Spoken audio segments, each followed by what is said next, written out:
Hello friends, myself Yadamisha, on behalf of MS School, I am here to teach you EVS to class 4. In previous sessions, we learned chapter number 1, chapter number 2, chapter number 3 and chapter number 4. I hope you understood that chapter and you completed your work in your workbook. Today we will start with chapter number 5, Anita and the Honeybees. Firstly, I will give introduction of Anita. Who is Anita? Anita Kushwaha is an ideal for girls who want to study and progress in life. Anita is a girl star who went to school and changed her life.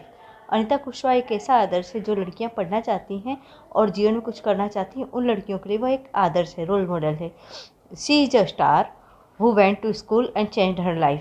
वो एक ऐसी girl star है जो school गई और उसने अपनी life बदली. Anita faced a lot of difficulties just to be able to study. और उसने काफ़ी परेशानियों का सामना किया सिर्फ पढ़ाई के लिए, पढ़ने के लिए. Let's proceed with the chapter. My name is Anita Kushwaha. I lived in Bochaha village.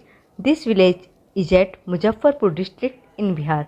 मेरा नाम अनिता कुशवाहा है और मैं बोचाहा विलेज में रहती हूँ जो मुजफ्फरपुर डिस्ट्रिक्ट बिहार में आया हुआ है.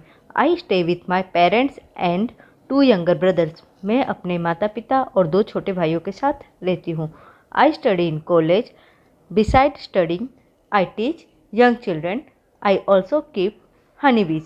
मैं कॉलेज में पढ़ती हूँ और पढ़ाई के साथ साथ मैं बच्चों को भी, छोटे बच्चों को भी पढ़ाती हूँ.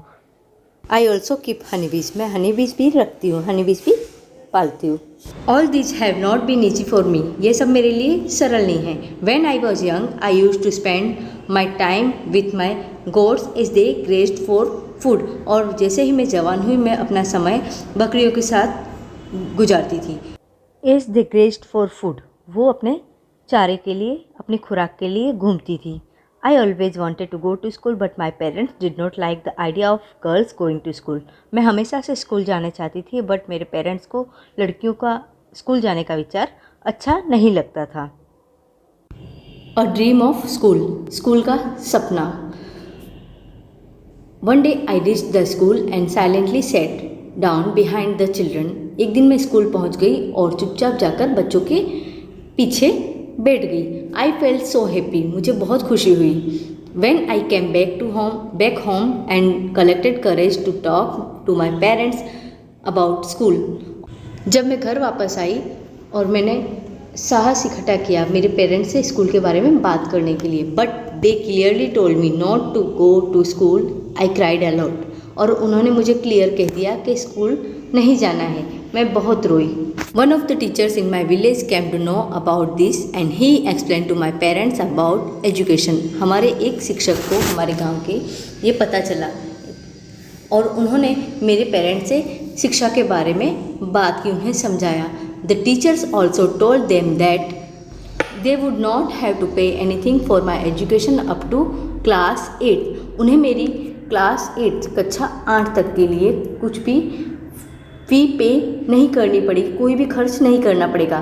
The teacher said that it is the basic right of every child to go to school. और ये हर एक बच्चे का प्रथम अधिकार है, प्राथमिक अधिकार है कि वो बच्चे स्कूल जाएं.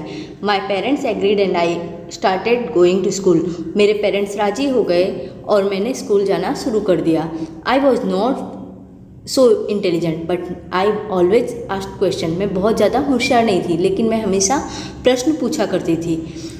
List out how much money you spend in 1 year for various school related things. यहाँ आपको लिस्ट बनानी है कि आपने एक साल में हर एक चीज़ पर कितने कितने रुपए खर्च किए हैं. Suppose to travel to school and back. School जाने के लिए और आने के लिए आप कितने खर्च करते हैं वो फर्स्ट कॉलम में लिखेंगे. नोटबुक के पीछे आप कितने रुपीस खर्च करते हैं, कितना मनी स्पेंड करते हैं वो आप सेकंड कॉलम में लिखेंगे.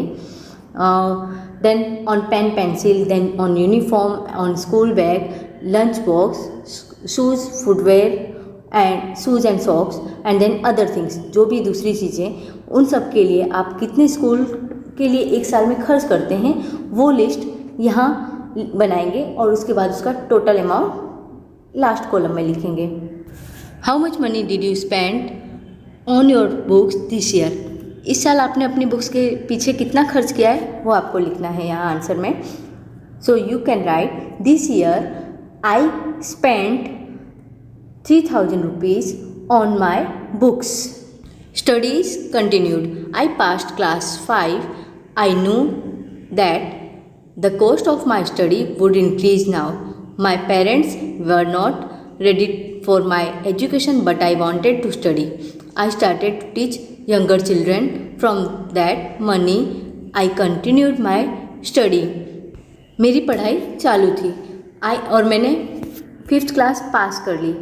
मुझे पता था कि अब मेरी पढ़ाई के पीछे जो खर्चे होते हैं वो पढ़ने वाले हैं। मेरे पेरेंट्स रेडी नहीं थे मेरे एजुकेशन के लिए, लेकिन फिर भी मैं पढ़ना चाहती थी। तो मैंने क्या किया, मैंने बच्चों को पढ़ाना शुरू कर दिया। From that money I continued my study, और उस मनी से मैं मेरी पढ़ाई जारी रख सकती थी। Let us talk. Every child has right to study. हर एक बच्चे को पढ़ाई का अधिकार है। Education up to class 8 is free, और कक्षा 8 तक का एजुकेशन शिक्षा फ्री है। What do you know about this? आप इसके बारे में क्या जानते हैं? Discuss. This act is known as right to education. इसे शिक्षा का अधिकार कहते हैं। And this act was implemented in our country on 4 अगस्त 2009, और ये हमारे देश में हमारी पार्लियामेंट ने 2009 में 4 अगस्त को ये अधिकार हमें दिया था। Which describes the modalities of the importance of free and compulsory education for children between 6 and 14 in India under Article 21A of the Indian Constitution। और हमारे संविधान जिसमें हमारे देश के रूल दिए हुए हैं उस संविधान में हमें ये अधिकार 21A आर्टिकल के अंडर में दिया हुआ है, जिसके अकॉर्डिंग हमारे देश के 6 से 14 ईयर्स के बीच के बच्चे मीन्स क्लास 1 to 8 तक के बच्चों को फ्री और कंपलसरी एजुकेशन देना ज़रूरी है। और इस आर्टिकल को हम राइट टू एजुकेशन मीन्स इस अधिकार को हम राइट टू एजुकेशन भी कहते हैं। Slowly I started talking to other parents in the village about sending their daughters to school. और धीरे धीरे मैंने अपने गांव के दूसरे पेरेंट्स से भी उनकी बेटियों को स्कूल भेजने के बारे में बातचीत करना शुरू किया। My parents also started helping me in my work. और मेरे पेरेंट्स ने भी मुझे मेरे काम में मदद की। My mother use to do all the household works so that I could get more time to study. मेरी माँ मुझे घर के कामों में मदद करती थी, सभी कामों में मदद करती थी, जिससे मैं पढ़ाई के लिए मुझे ज़्यादा से ज़्यादा टाइम मिल सके।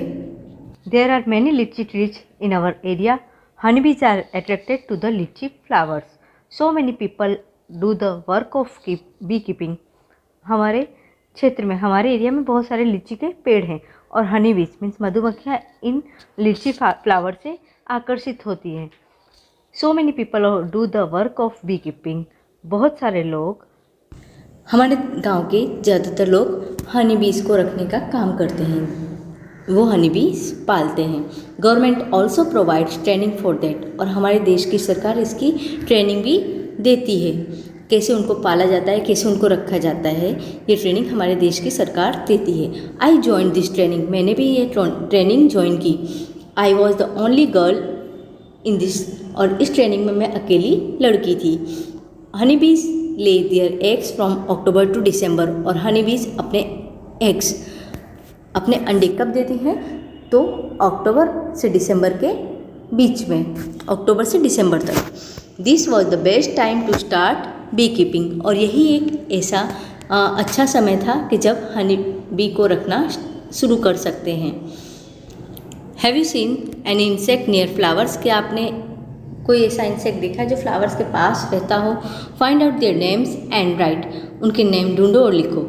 Yes, I have seen honeybees butterflies near flowers. हाँ, मैंने honeybees और बटरफ्लाइज को फ्लावर के आसपास देखा है। Next question, why do they come near to the flowers? Find out. ये honeybees और बटरफ्लाइज ये फ्लावर्स के पास क्यों आते हैं, बताइए। So they come to flower to collect nectar of flowers. वो फ्लावर्स के पास फ्लावर्स का रस चूसने के लिए आते हैं, रस इकट्ठा करने के लिए आते हैं। Next question, when honeybees fly there is a kind of sound. Can you try to copy this sound? जब हनी बीज उड़ते हैं ना तब वो एक साउंड प्रोड्यूस करते हैं, उस साउंड को क्या कहते हैं? उस साउंड को बजिंग कहते हैं। आपको वो साउंड कॉपी करना है। Thank you, have a nice day.